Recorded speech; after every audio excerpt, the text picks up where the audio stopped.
Welcome to this tutorial. In this video, I am going to demonstrate on how to kick off a project and change the status of a particular project from SHS to the delivery mandate stage. Once the user has navigated to the project's application, he or she can view all the project items in the landing page.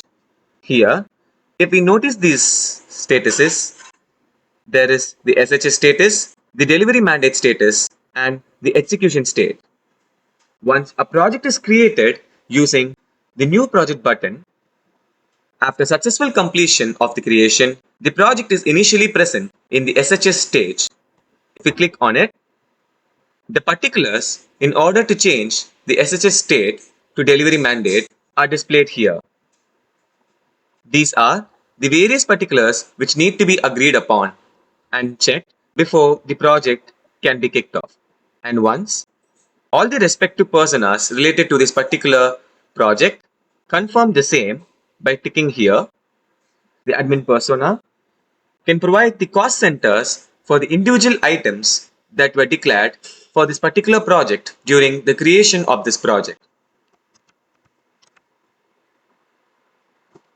Once a cost center has been applied and all the particulars have been verified, the project is approved and is moved to the delivery mandate status. From the delivery mandate status, the project can be moved to execution state by clicking on these various checklists.